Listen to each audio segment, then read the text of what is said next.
Good to see all in the airports. Morning. Do you need to mute Gretchen? There we go. Yeah. Good morning, staff and guests. The lobbies are open. The meeting has begun. Thanks, Gretchen. Good morning, everybody. We'll convene the board caucus meeting for Tuesday, October 22nd, 2024. Our first item is a briefing on a liquor enforcement premise check report done by our research team, and I will turn it over to Sarah Oki, our research program manager. Morning. Good morning. Thank you. Morning, Chair Postman and members Vollendorf and Garrett and directors. Nice to be here in person. I am going to share my screen.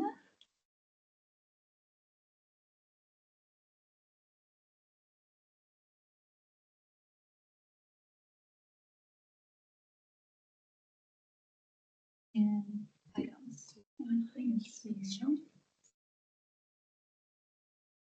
You're seeing it? Okay. Can everybody see her screen? Jim, Ollie, are you able to see that? Yes. Okay. Is there a way to get it up on this screen as well? Okay. Can you see it? Yeah, no, that's right. You Yeah, we should be able to see it usually. I don't know. Because if we're broadcasting video too. Ray, I don't know if there was a setting that you changed. I'm sorry, what? We're trying to get question? what is on Sarah's computer. She's sharing her screen right now, so the people in the meeting can see it, but the people in the room here cannot.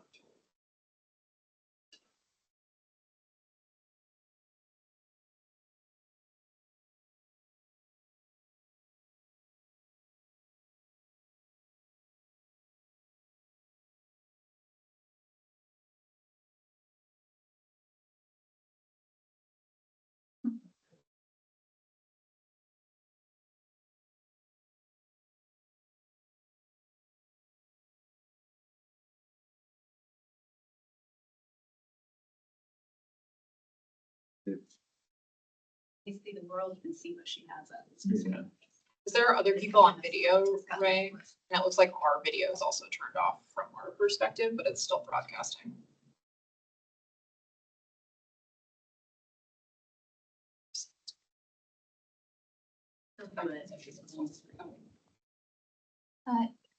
Is there a way for you to pull it up on that screen?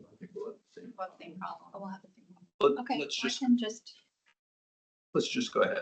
Sorry, Sarah, but if you could just go ahead and start. Okay. Yeah. So now it's on. Yeah. Okay, so technical glitches, but fortunately the virtual world can see the presentations. So I'll be providing a brief overview on the backgrounds, methods, key takeaways, and conclusions from the full report. And the full report is posted online. It's over 50 pages. And so I only have about 15 or 20 minutes today. So I'll be doing just some really brief high-level overviews. We can no longer see it. Yeah, you need to share your screen. Okay. All righty.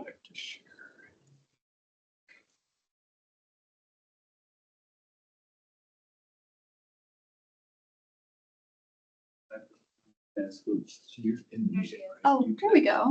There it is. Okay. Excellent. Great.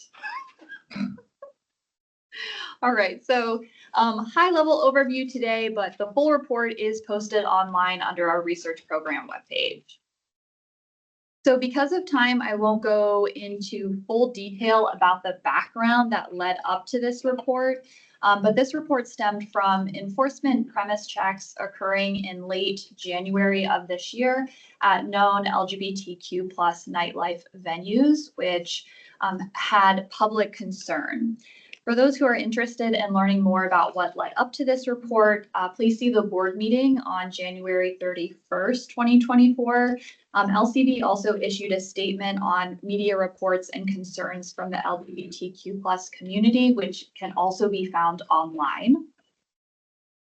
Since that January press release, there have been other efforts that have stemmed from those premise checks.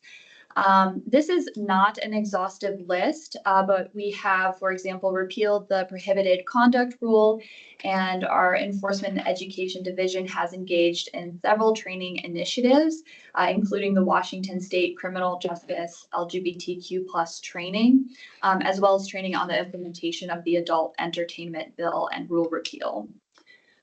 Moving into the research program, we have also been involved in a couple different ways. So we drafted and recently published a research brief on the links between sexual violence, alcohol use, and nightlife.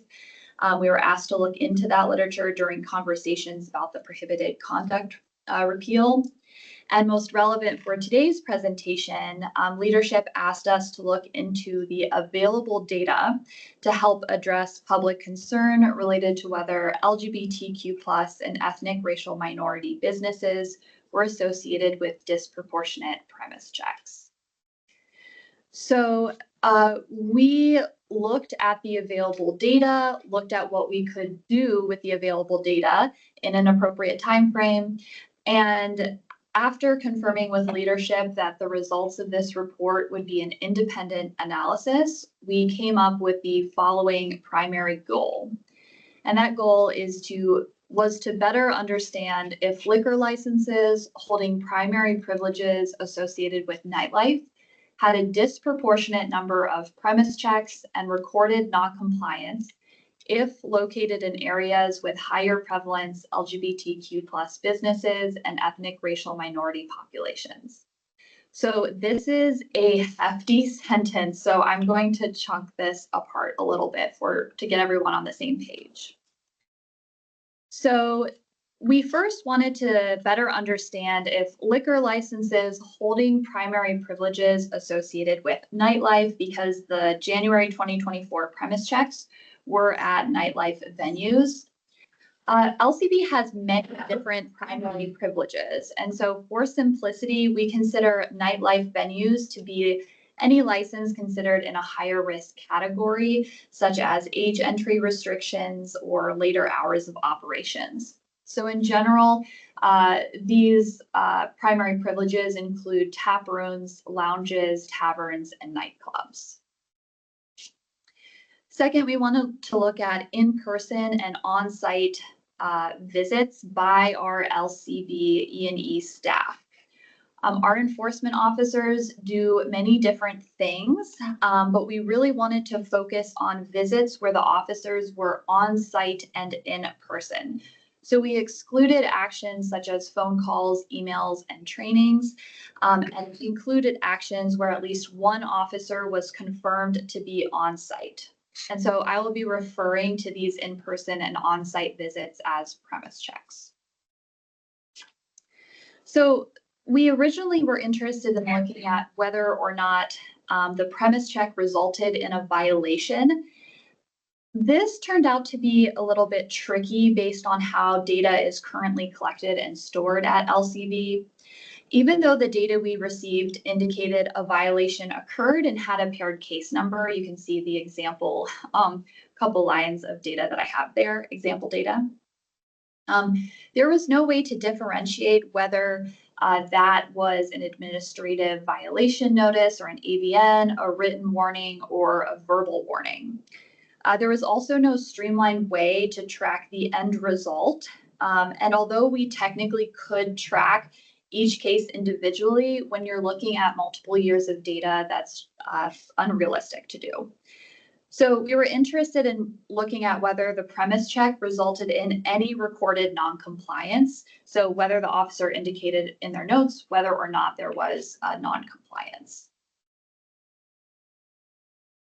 And then finally, we were interested in whether nightlife licenses had a disproportionate number of premise checks and recorded non-compliance if located in areas with higher prevalence LGBTQ plus businesses and ethnic racial minority populations. And this is a really important note that I want to stress. We had originally wanted to examine premise checks in relation to LGBTQ plus and minority owned liquor licenses, but LCB does not collect that data. We did see if there was any publicly available data, but after consulting with leadership, our AG, and with other agencies, we decided to pivot away from that. And this was for several reasons. We didn't want to assume or label identities of license holders. We certainly didn't want to obtain information about our license holders without consent, and we really wanted to maintain privacy and anonymity. So for that reason, we decided to use Capitol Hill as a proxy for higher proportion LGBTQ plus businesses. We chose Capitol Hill because this was the neighborhood that was involved in the January premise checks. Capitol Hill is also considered to have a large proportion of LGBTQ plus friendly businesses. We recognize that this is an imprecise estimate, but for this analysis, we looked at licenses associated with nightlife in Capitol Hill and compared them to licenses associated with nightlife outside of Capitol Hill. And again, because we did not have data on minority-owned businesses, we additionally used county demographics and median income. County level data is the most accessible and available. We could have done census tract level in an ideal world, but that would have taken substantially more resources than we have currently available. So we used the Office of Financial Management data, and we pulled percent Black, percent Hispanic, percent white, percent Asian, and median income for each county for each year between 2016 and up. So on here, darker color means higher prevalence. So for example, with percent Black, you can see the darker shades are in Pierce County with about 7% of the population and 6% in King County. Okay, so we had two research questions. Our first was, what factors predict a license to receive more premise checks? We examined numerous factors, including time from 2016 to 2023, the number of complaints each year, all of the demographics that I just went through, whether or not they were located in Capitol Hill, and then total number of liquor licenses in each county each year. Our second research question was, when a premise check occurs, what factors predict recorded noncompliance? Again, we used all of the same factors that we did for the first research question, but we also added in several premise check specific factors, including the number of LCB officers present, duration of the check, JET participation, the joint enforcement team, which was also present during the premise checks in January, and now they are renamed to Joint Enforcement and Education Team. I will be referring to them as JET though. We also looked at day of week, time of day, and whether or not the premise check was associated with a complaint investigation. So we used an advanced statistical approach called multi-level modeling, and this allows us to control for many aspects simultaneously.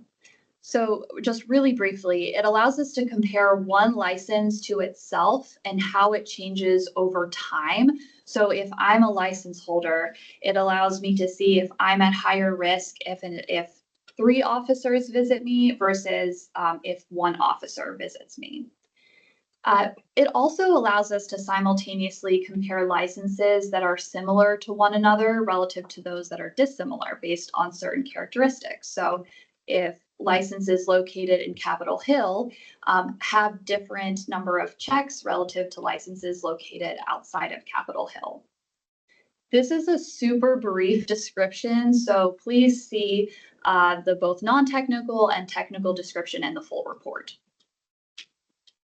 So between 2016 and 2023, there were over 116,000 premise checks associated with nightlife that we examined.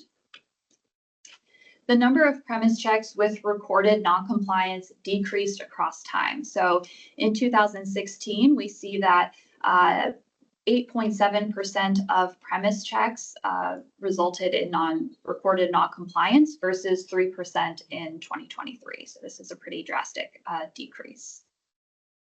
Here's some more takeaways, key takeaways. Licenses located in counties with more liquor businesses received fewer yearly premise checks. So on average, more licenses had about a little less than 2 premise checks per year, relative to those with less licenses that had about 3 premise checks per year. However, licenses located in counties with more liquor businesses were at higher risk of having recorded noncompliance when a premise check occurred. We also found that licenses with more complaint investigations received more premise checks. So you can see here that as complaints increase, so too did the number of premise checks. And premise checks involving complaint investigations were more likely to have recorded noncompliance. So 27% of premise checks with a complaint investigation had noncompliance, recorded noncompliance, versus 6% for those without a complaint investigation. We found that a license was at higher risk of recorded noncompliance when the premise check had more LCB officers compared to when that same license had a premise check with less officers. So kind of the example I used for the analytic approach. On average, there were 2 officers for visits with recorded noncompliance versus 1 officer on average for visits with compliance. You can see to the right that most premise checks only have 1 officer. We also found that a license was at higher risk of recorded noncompliance when the premise check lasted for a longer period of time compared to when that same license had a premise check that lasted for a shorter period of time. And this makes a lot of intuitive sense. If there is a noncompliance, the officers are more likely to stay and talk about the noncompliance that's occurred. Okay, so this is the JET participation. So when we were looking at the raw numbers, the averages, JET participation was positively correlated with recorded noncompliance. So 9% of visits ended in noncompliance with JET participation versus 5% without JET participation. But after putting all of the variables into the model simultaneously, this finding no longer was significant. So this suggests that there are other things like duration and number of LCB officers that drive that finding. And you can see that only 1% of included premise checks involve JET, so a pretty small percentage. Licenses located in a county with greater proportion Black individuals and lower median income were associated with more annual premise checks. So to the left, counties with greater percent of Black populations tended to get an average of 3.3 premise checks versus counties with least percent Black got about 2.8 visits per year. Lower income was associated with higher risk of noncompliance. So when we're looking at income in general, lower income tended to receive more premise checks and were at higher risk of recorded noncompliance. So then finally, we did not find evidence to suggest licenses located in Capitol Hill received a greater number of premise checks or were at higher risk of noncompliance relative to licenses located outside of Capitol Hill. So you can see compared from Capitol Hill to any license for premise checks and for recorded noncompliance, it's pretty similar across those 2 groups. So we wanted to make sure that we weren't missing anything related to disproportionate enforcement actions within Capitol Hill. So we did several supplemental and follow-up analyses after this initial look through. So I just wanted to highlight some of the key frequently asked questions. So was Capitol Hill associated with more complaint investigations? Since in the analysis we found that more complaints was associated with more premise checks and more risk for recorded noncompliance. We didn't find any evidence to suggest that licenses located in Capitol Hills received more complaint investigations. When looking at the data, just the raw numbers, were the licenses with the most recorded noncompliance and the most premise checks located in Capitol Hill? No, they were not. Did you look at any other locations to compare? We did look into several different, I don't mention it here in this, but it is in the report more. We did look at University of Washington District to see if they had more premise checks or more recorded noncompliance rates, and we didn't see anything to suggest that they did either. And then finally, what about analyses including all licenses? Because the analyses I just reported on were focused on nightlife licenses. And in general, findings were largely consistent. We didn't find any disproportionate number of premise checks, complaints, or non-compliance in Capitol Hill when looking at the entire premise checks. Okay, so I just said a lot, so I'm just going to go back and do some quick summaries, then have conclusions, and then we'll have time for questions, answers. So our primary goal was to better understand if liquor licenses holding primary privileges associated with nightlife had a disproportionate number of premise checks and recorded noncompliance if located in areas with higher prevalence LGBTQ+ businesses and ethnic racial minority populations. So we found no evidence to suggest that licenses located in Capitol Hill were at disproportionate risk of premise checks, recorded noncompliance, or complaint investigations. Now, again, I want to emphasize we did not examine LGBTQ+ owned businesses. We do not have at LCB that data. We also did not look at LGBTQ+ businesses outside of Capitol Hill. There certainly are. This analysis shows average trends across time. So these are all about averages. Individual cases need to be looked at separately. So we also found that more looking at the entire data and the entire results, we found that more urban areas tended to have less annual premise checks per license, but were at increased risk of recorded noncompliance when a premise check occurred. So it makes sense as to why licenses located in more dense areas may receive less premise checks because there are more businesses for officers to visit overall. However, why they are at higher risk of noncompliance may need some more thought. This data, again, shows trends, not explanations. Perhaps these urban areas have factors that increase risk to noncompliance. Perhaps it's the fact that we visit them less, that perhaps rules are overlooked. Maybe these enforcement teams also have different standards of recording noncompliance as well. So there are numerous reasons or possible explanations. Now, interestingly, after accounting for factors associated with urban areas, we found that areas with higher Black individuals and lower income tended to have more premise checks. And those located in lower income were also at higher risk of recorded noncompliance. These results highlight the need to better understand how officers go to certain areas, what factors may be at play for lower income neighborhoods, and ensure that recording noncompliance is standardized and operationalized across the state. Okay, so there are limitations. I want to stress that there's always going to be limitations within any analysis. This analysis was rigorous. We included lots of things, but I will briefly cover two limitations that we have. First, we did not examine demographics of license holders again. This really isn't necessarily a limitation of the analysis that we did, but it was more so we had to pivot and we had to look at a different question because we did not have the data available to answer the initial question. Second, we included factors, lots of factors, but there were several factors that we were unable to be accounted for, again, because we didn't have the information to include.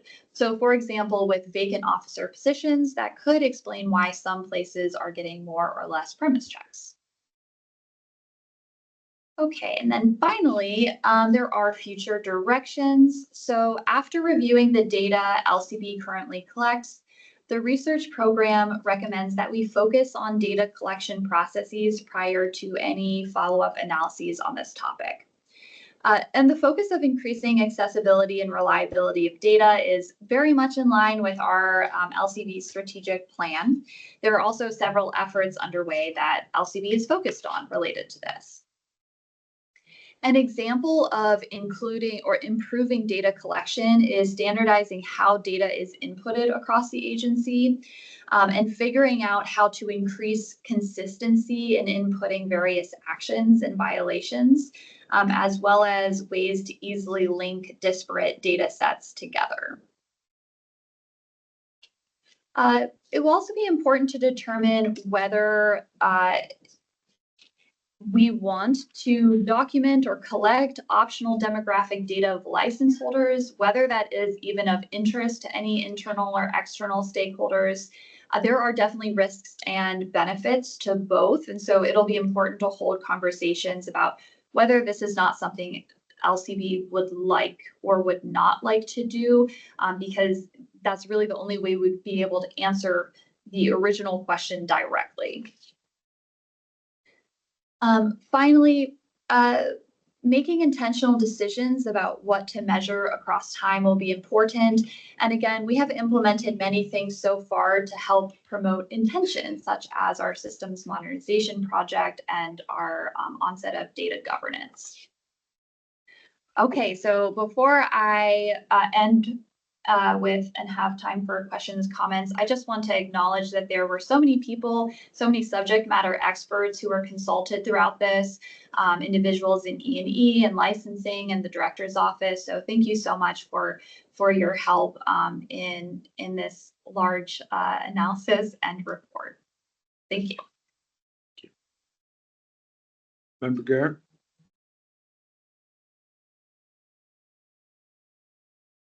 Sarah, thank you. This was great information. I had a lot of questions and I started scratching them as you were going through it. But I think probably reading, you did say this is an overview, reading the full report first, and then to see what questions I have after that. But, and this is just, I don't know if you can answer this, but do you know, because this was based on liquor checks, that when the officers are in those areas, are they doing both liquor and cannabis? That's a good question. I'm hearing no's, Different. shaking my head, shaking head, so no. Different answers. Not as a common practice from what I understand, because they're different disciplines and expertise. And so they could, but generally speaking, I don't think that that's a common occurrence. I mean, it can happen, but not regularly. And my second question on the demographic, what were you saying was the challenge there? Because I know in cannabis, it took some work, but I was able to get demographic because they have to report race at a certain point on the license process. Is it the same in liquor? LGBT is in the race stuff. I don't believe it is. I don't. Yeah, I I'd don't. have to get back to you for sure. But Yeah, I don't think that's collected as part of regular licensing. But we'll have to double check. We'll have to ask licensing for details Right. on that. Yeah, I agree. I don't I don't think. believe so, because when we initially looked into all of the data that we had, this was one thing that we were really heavily focused on, whether or not LCB collects this information for liquor licenses. But I will double check and get back to you. I on thought that. the data So- we had on, I was gonna say but there's a difference, and are we saying select or capturing and the data? So, Justin, on a liquor license application, and it doesn't go through the same thing of a background check and things where there is race there? Yeah, I don't think I can answer that Okay, distinctly, so I think we'll need to connect with licensing. okay, and I'll ask Becky, but I thought that there was background check and stuff on all of the licensee. So I guess the only thing I'm saying is it's there, but we're just not capturing it. But I'll talk to Becky. Well, and I'd also like to acknowledge about how that data is stored in our system. So Okay. it is, so even if perhaps on background check that is recorded, it may not be available for us to pull years and thousands of Oh, licenses. yeah, it would be a huge task, but I was just wondering. Yeah. Yeah, We'll clarify and get back to you. thank you. Member Vondra? Thank you, Sarah, for this report. I have read the report in its entirety, and it's impressive. It's impressive in its volume. It's impressive in the amount of data that you guys analyzed. And it tells an impressive story, I think, overall. And it helped me understand even better the role of E&E and the work that they do and the volume of places that they need to cover statewide. I mean, as I recall, we've got upwards of 19,000 retail licenses and 8,600 non-retail licenses, and that doesn't even include the special permit. So they got a lot of territory to cover. And I was thinking about the urban places and the higher volume perhaps of non-compliance, and wondering if that volume, first of all, you just got more people coming through. You've also got staffing issues. If you've got depending on how the retailer is staffed might have an impact on us. Anyway, just lots to consider. I think this report also does an incredibly good job and tells an important story as to why we do visit some places more than others. We have, and the reality is, establishments that have histories of problem behavior and more non-compliance. Or we've got establishments where we've got parents calling us and saying, hey, our kids are going to this club and they're not checking their IDs. And so we do visit certain places more than others at certain times. And I think that could be seen as us disproportionately visiting and raise questions as to why. And I think this report does a nice job of helping answer that question. I had questions about, and you answered some of them in terms of what we've learned about data collection and internal data collection needs. Is there anything else that you can think of in terms of data collection needs for LCB that the board should be aware of, and where should we really be paying attention as a board and following this as we look at cleaning up or improving our data collection internally? Well, thank you so much for you reading through the report and providing that takeaway from yourself. I think one of the most important factors of when we think about data collection is having intention about what we want to track across time. And if we have discussions about, okay, in the next 5-10 years, these are the things that we're trying to look at, and then figure out how can we operationalize that, where can we find this data, and then how can we make sure that everyone who is inputting that data, it has the same guidelines as to how to input it, how to think about it, and how to start tracking these outcomes. So that way, in a decade from now, if we look back, we already have a lot of our data lined up for us to be more accessible, and to provide quicker results than what occurred for this report. That's great. And I guess a follow-up to that would be, and I'm not going to ask you a question. I'll just make a comment as opposed to putting you on the spot with a question. And it has to do with the optional data collection, because I think that is an area that could be both beneficial and problematic at the same time. Identifying a rural bar that primarily serves LGBTQ clients but doesn't want to be identified would be a prime example of us not. And I think, again, answers why you went the route you did in this particular report, because I heard from people, well, wait a minute, there's privacy issues here, et cetera, et cetera. So I just think that question around optional data collection bears some good conversation and thought and analysis and conversations with the community, with the businesses that we license, et cetera, for us to make some final decisions around that before we proceed.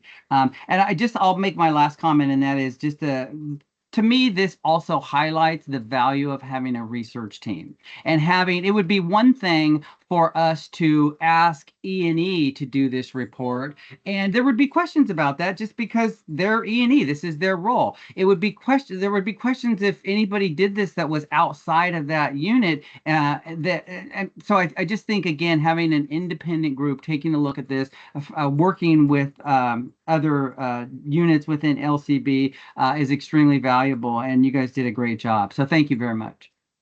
Thank you. One, just to add to what he was just, I don't think anybody could do this amount of work and still do their job so I'm glad you guys are there doing it. It's just, it was a substantive piece of work. Couple of questions though. Is there, given that we don't have the demographic information or, we don't ask people for their gender, race, religion, any of that. Is there anything when you look at this that is a red flag that says, I wonder why this area or this group is hotter than this group, or anything that would cause us to go, well, let's go and knock on doors if we need to and find out what's going on? I don't see, well, within the data, right, you see both strengths and areas for growth. We always have areas for growth. I think one strength, so a green flag, always important to pay attention to both green and red flags. Green flags is that, as Member Vollendroff pointed out, that we do see that as complaint investigations go up, we do more premise checks on those sites for sites that are engaging or potentially have problematic non-compliance rates. We are checking on them more often. I think that's a green flag. Another green flag is that overall, our reported non-compliance rates have gone down across time. And potentially that is because of the greater intention around education that I know we've had for over the past several years. In terms of more yellow or orange flags, no red flags, but again, I think making sure that we are being intentional about how we're making visits, how we're recording non-compliance, making sure that officers are standardized in how they're reporting verbal warnings versus written warnings versus ABNs, are all important for us to get a better sense of different actions and results for premise checks. And have you been able to talk with Director Wax about that piece, in particular, the coding and the shortcomings that we found in the stat? So I have talked with Director Wax and continuing to have discussions. And is Director Wax, yes, on? Did you want to say anything about that? I think that, I mean, there's a lot to dig into, but I think the one question certain that I have at least is on that question of recording, because as I understand it, we can't really tell what happened after that visit, whether it was an AVN, a written warning, or a verbal warning, right? It was just something. And so that's what we call that finding of noncompliance. Right, and we can track individual cases, but if we wanted to, we would need to have a key identifier across potentially complaint, a key identifier that's similar for complaints, for premise checks, and for end result or adjudications that we can track. And also they would have to be formatted in a way that makes sense to merge the data sets. Right. So Director Wax, what's the possibility of being able to do to that? Can we get to that level? Well, I just finished talking to staff about inviting Sarah to come talk to our command team, our management team, and then also to the whole division. As you know, we are working within, as the report highlights, we are working within a data storage system that has quite a few limitations. So the answer to that question will be based on the owners of that system telling us if that's something that we can do. Essentially, if Sarah says we need to do it to write in there what the action taken was, if we can figure out how to make that a searchable field, then we can do that. If we can't, then we can't do that. So I commit to getting back to you with that answer once we are able to get it. I think that just Yeah. real important going forward, even forget going back, trying to recode things that have happened in the past. But if we can Yes. permanent, okay. Yeah, I think we can get together and maybe come up with some recommendations as a result of this, and then let you guys know which ones we're able to implement and which ones we aren't. Okay, great. Thank you. Appreciate you jumping on. Member Vollendorf, do you have another? You're muted. Yeah, a couple of things. And Director Wax, you can stay on. Maybe these might be a question that you can help answer, but also one is a recognition in the report that there's been a significant reduction in non-compliance over the years. And I think that speaks well to our intention of being collaborative with our licensees and educating and giving people opportunity to make those corrections. So I just wanted to acknowledge the work of E&E in that particular area. I think that's incredible. The other is, and I don't know whether you can actually answer this or not, and it's not really specifically pertinent to the report, but I want to take the opportunity during the time when we had so many community members coming and testifying to the board, the relationship with JET was brought up, and JET was mentioned in the report, but I did want to circle back to and ask a question. First of all, I also want to acknowledge our relationship with local law enforcement is important, and it's incredibly important. And we've done, just by example, what just occurred in Yakima in terms of cracking down, if you will, on underage alcohol sales. I mean, there's really important work that we do at the local level with law enforcement, and we rely on them, they rely on us, etc. We had members of the public come and say, we have concerns about your participation in JET in the future. And I am not making a value one way or another, but I'm just asking for an update on where are we with our relationship with JET at this point, and what's the future of that relationship as it stands right now. Right now, our relationship with JET is entirely administrative in nature. We've been working with them as they're doing some work on their naming and regulations, and how they also engage, how the group plans to engage with their community and businesses. But as far as the LCB's formal relationship in going out and participating in JET activities, I have received a draft rules of engagement, which I committed to doing for the board. And I'm looking at that rules of engagement that would provide some guidelines for staff in partnering with the JET group in the future. So that's something you guys should be seeing once I take a look at it and the director's office takes a look at it. Thank you. Is calling it JET the rebranding now? Yeah, so That's the they've first I've added. heard, so I was glad to be corrected on that. Oh, I'm sorry. I thought Sarah mentioned it in her report also. Sorry about that. My intent was not to correct. I'm correcting myself as well. It's a new name. They have added the word word education. So joint enforcement team is now joint enforcement and education team. Well, good. That's something. Yeah. One last question for you, Director Beck. What's your sense of why we would see that the likelihood of recorded noncompliance during a premise check decreased across time? Why have we seen that decrease from 2016 at almost 9% to 3% last year? Why is it less likely? I would need to ask Sarah. In my answer, I think I'm going to ask Sarah a question. I don't know if what we're actually seeing is a decrease in noncompliance or a decrease in whether we're addressing it with education or enforcement. I think what we're calling noncompliance is when we're addressing it with enforcement. And so because our goal over the past few years has been to walk alongside our licensees and use education tools to help them towards compliance, until it becomes clear that that's not the goal, in which case we'll use enforcement tools unless it's related to public safety. So I think rather than seeing decreased noncompliance, I think we're seeing a decreased use of enforcement. But Sarah, can you help me out there? Yes, well, I'm not sure. I like what you're saying about the decrease in enforcement. I would love for us to figure out how we can capture education too, so that way we can track that across time as well, since I think that's incredibly important.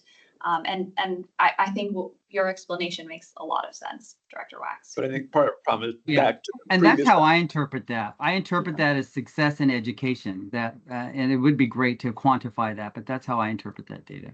But we don't know because we don't have that coding. But we'll get it. I'm confident. So Another reason to be excited for the SMP project and our ability to more accurately document the work we're doing. so many reasons to be excited. Okay, we need to move on to our next one. Thank you. Great work. Appreciate it.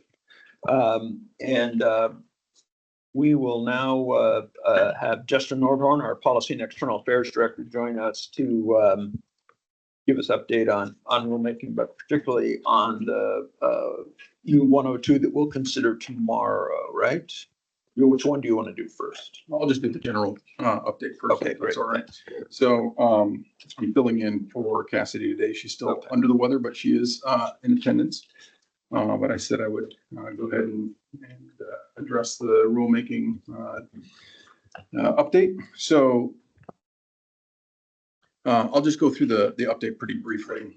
So we've got 3 active petitions that you are likely to have before you in the next month and a half.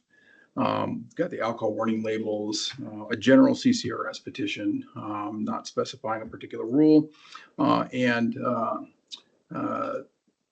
another petition around the payment flexibility rules that were just passed. As far as other rules, so we've got 9 projects in effect. So what you're going to see over the next couple months is the predominant ones for November are going to be around the gender neutral terminology. So you'll see a 103 on that, and then the minors on non-retail premises. We've got the draft rules set to present to you during November, and then in December, we're also going to be looking at the draft rules for lab accreditation and sale of cannabis waste. Both of those for implementation of legislation. And then we'll also have a couple of hearings in December around social equity and the emergency liquor permits. So that's kind of on the immediate future for where we're at with rules. Okay. We also have potentially a CR 101 on product placement also coming in December. So I know that that's been a point of discussion as of late. So I wanted to make sure that we call that out as well. So moving into the preview of this week's presentation at the board meeting. Should we do Daniel first? We can. Yeah, let's just do that. Be quicker, I'm sure. So Mr. Jacobs, want to brief us on the 102 regarding emergency liquor permits? Yes, I can. Morning, Chair Postman, members, Garrett Vollendroff. I'm going to preview the 102. I'll be requesting of approval for during tomorrow's board meeting on emergency liquor permit rulemaking. If approved during tomorrow's board meeting, there'll be a public comment period open until the public hearing scheduled for the December 4th board meeting. Assuming that public hearing goes well and we don't have reason to substantially change the rules, we plan on filing the final rules following the December 18th board meeting and having the rules effective January 18th. As a reminder, House Bill 2204 created an emergency liquor permit allowing liquor manufacturers that are unable to access their or use their premises for retail activities due to an emergency or road closure to temporarily do retail sales and on-premise consumption on the premises of another liquor licensee. We are already accepting applications on these liquor permits, governed by a policy document issued in July. But as the last time I checked with licensing last week, we haven't gotten any applications for that permit. We filed the CR 101 on August 14th, held an informal comment period, open for over a month, and received no feedback. We posted draft rule language 2 weeks ahead of our virtual stakeholder engagements held on September 30th and October 3rd. And we sent out the rule language with those invitations and gun delivery on September 16th. Both sessions are recorded. Those recordings are on the Laws and Rules webs page. I also created a PowerPoint that I used during those sessions. That PowerPoint is still on the Law and Rules webs page for anyone to view. To date, we haven't received any critical feedback on the proposed draft rule language, either before, during, or since the stakeholder engagement session.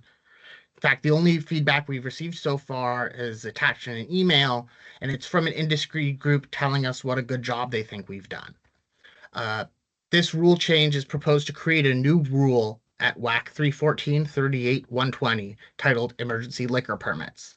We haven't identified any existing WAC sections that would need to be changed. I plan on going into a lot more detail tomorrow on the proposed rule section by section, but from a high level, this rule is meant to address a unique sort of level of cross-tier activity because this statute allows for the manufacturing tier, namely the wineries, breweries, and distilleries, to operate on a licensed retailer's premises, like a restaurant. And historically, we haven't allowed that sort of activity. But as a result, there's a lot of sort of questions that have come up that we need to sort of specifically address in the rule. Where the rule comes off or can be seen as coming off as saying, don't do this, don't do that, don't do this, don't do that. And I just want to make clear, we're not saying that anyone is going to try to do any of these things, but because of sort of a unique relationship between the tiers, we just need to address a few of these unique situations. Additionally, while we're talking, I'll just clarify that the statute identifies specific conditions where we need to waive the fee for the permit, but LCB has decided that we're not charging anybody for this permit under any circumstances. If you're a licensee who qualifies for this permit, you are in dire straits. There's an emergency. There's a reason you can't access your business, and LCB, we're not required to charge a fee to these folks, and we've decided that it doesn't feel right and we don't need it. I was going to go over just a few sort of features of the rule, but honestly, we're running a little late on time. And I'm going to go into more detail on all the specifics of the rule tomorrow. I'm happy to answer any specific questions that come up in the materials. But I will just say, again, we haven't gotten a whole lot of feedback on the rule language from the public. So if when we file the 102, we get feedback, we'll be happy to incorporate that. Otherwise, I'm happy to pause and answer any questions. If you saw something specific you wanted to ask me about, I'm happy to do that. Otherwise, I can just go over the whole thing tomorrow. Yeah, any questions from Jacobs today on this? No. Okay, thank you. We'll see you tomorrow. Thank you. Appreciate it. Thanks. Okay, now back to Justin for the supplemental 102 on social equity. Okay. Thank you, Chair Postman, members Garrett Vollendroff. So tomorrow we'll be introducing a supplemental CR 102 for the social equity and cannabis program rules. Just as a brief background, of course, we have done a number of stakeholder engagement sessions. We've run 2 surveys, and then we had the public hearing on the draft rules previously on September 11th. As this moves forward, we're going to be looking forward to if approved tomorrow, we'll be looking at a public hearing on December 4th, and then potentially a CR 103 no earlier than December 18th. And so we're still working out the details on that, but the formal public comment period will be open for these particular supplemental rules beginning tomorrow. So just to cover, I'll cover a little bit more detail tomorrow on a number of issues, but with the supplemental CR 102, I'm just going to highlight some of the changes that we made out of the rules as we reviewed them. So registration windows, we're clarifying. This is a fairly small change, but we want to make sure folks understand that we're going to be running 2 different windows. One is for the retail applications, and then one is for the non-retail, so the producer processor applications. Part of the reason for this is there will be a number of folks applying for the retail licenses, and not all will likely be successful, particularly given the volume that we had of applicants before. And so because you can't hold a retail and a non-retail license at the same time, those folks who may not receive a license in the retail space may have an opportunity then, if we reopen a producer processor window afterwards, to apply for that. And so it gives an opportunity, instead of running them concurrently, for folks to be able to reevaluate whether they want to do something different than a retail license. So that was one of the changes. We also made some modifications to the scoring rubric, which I'll cover here in a moment. We had some statewide mobility option amendments for applicants of House Bill 2870, and also some changes related to the title certificate holders. So you'll see tomorrow in the presentation some graphics to highlight some of the changes. I'll start with the scoring rubric. We basically looked at it from the feedback that was received, as well as the previous survey results, and kind of culminating everything together, and then also trying to balance some of the points. So one of the things people will see is there was a reduction in points around the time served in jail or prison, and the predominant reason for that was just to balance that category out. So it represented over half of all points, and so we were trying to make sure that we don't have any one of the qualifying categories exceed 50%. And so with that, we were able to balance out the disproportionately impacted areas that will be increasing slightly. And then also point-wise, we also increased points around the household income and prior dispensary ownership, although that was fairly small and equal to what it was previously. So again, these are changes from the initial 102 to the supplemental 102, not from the initial rules, but we will cover that tomorrow on a comparison between current draft rules and the proposed supplemental CR 102.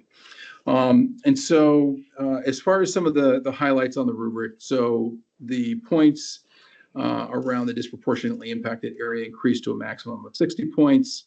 The points associated with criminal arrests and convictions overall went from 170 points to 150 points, and that's half. We're on a 300-point basis now, so it's familiar, and folks can relate to the actual point scores from previous areas, because initially we had a 310-point scoring rubric.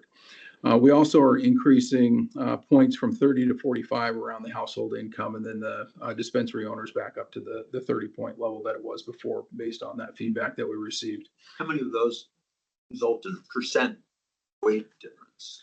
So all of them have a slight percent weight difference. The prior dispensary ownership is pretty much the same as it was before. It's slightly higher, but not even 1% higher. So we are looking at a 3% increase around the household income, and then a 4% increase around the disproportionately impacted areas. And part of the reason for that is the original rules had it like 25%, and then the draft rules had them at 16. And so we wanted to rebalance that because of the feedback that we received as well. So the other two big things are the mobility issues. So 2870 applicant mobility has been modified. And so what we're doing is making a change from the effective 90 days after the registration closes, actually pushing that out further. So the effective date will be a date certain, January 1st of 2026 in this particular proposed draft set of rules. And it's also adding some limitations on mobility based on the original application score. So essentially what we're trying to do is to provide an opportunity for a broader option for statewide mobility. However, if your score was less than scores that were afforded in the desired county, so if the lowest score that was issued in a county, let's say, was 300 points, in order to be able to move into that county, you would have had to have scored 301 points on your initial application. That way, we're not having folks who missed out in the lotteries at that 300 point level be displaced by somebody who may have had only 200 points. So, you know, we don't want to displace higher qualifying applicants with folks, and we felt like that was the fairest solution to allow statewide mobility, and yet without displacing or creating additional harm. And so that was one of the issues. And then also, Just a quick. Yeah, go ahead. question. And just be clear, that standard is only after January 1, 2026. Correct. There's not, yeah, good. So Correct. we're sort of freezing everything until then. Yeah, we want to be able to allow the 50/80 applicants an equal opportunity to be looking for spaces. And so we recognize if we open this, let's hypothetical, nothing set in stone, but let's say in April, the applications open, we're going to have a 30-day window. We're going to have the processing of the third-party contractor. Then it comes back to us for applications. And so the 90 days will actually be too fast that where the 50/80 folks won't be able to necessarily be looking at the same time or ahead of time as other folks, because we don't require a location when you go through this application process. We still got 2870 people looking for a location. Correct. So we don't Yeah. need more competition. Correct. Okay, great. And so with the title certificate holders, and I'll touch base on both of these mobility pieces together, but the title certificate holders, after reviewing a number of the issues, both the feedback and also how the statutory framework is set up and how our previous approach to title certificate holders, we're going to end up maintaining the current policy for title certificate holders where they will be able to go into a location within their county. And so not necessarily a statewide application. The reason for this is there is no preventing an application into the 50/80. So if you are a qualifying social equity applicant and you hold a title certificate, you can always apply for another license and compete with everybody else to go statewide. And so we felt that was the fairest way. So if you are qualified, but you'd have that, again, very low score compared to other folks, then the fairest way to do that is to have a score. So apply for a new license, have a score, and compete with all of the other applicants for that particular purpose. With the registration windows, we're only going to allow people to register one time. The difference for the title certificate holders is you can apply for reinstatement of your license, and that's going to happen at the same time as the registration window for applications. So you'll be able to register for reinstatement of your license, and you'll be able to register for a new application for a new license.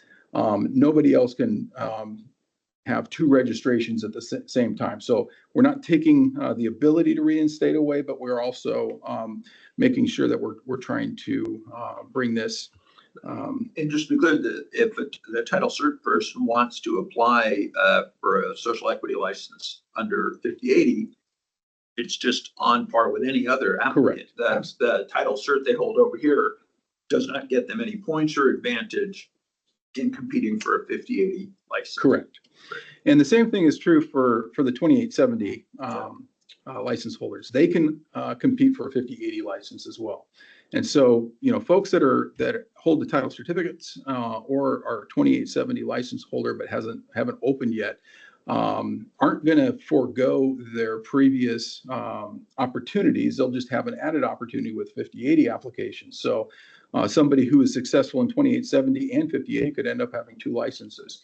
And so we felt like this is the most appropriate way to create a level playing field for all of the applicants moving forward. So I'm sure that we will hear from some stakeholders on that, but those are the high level modifications, and I'll walk through some visuals and presentation material on a rubric tomorrow. Questions for Justin today on any of this? Don't see any. Okay, great. Thanks. We'll see you tomorrow. All right, that takes us to the end of the agenda unless there's any additional board member or executive assistant comments. Any? No? Hearing I have none? nothing. Seeing none? Okay, great. We're adjourned. We'll be back tomorrow morning at 10 a.m. Thanks, everybody. Thank you.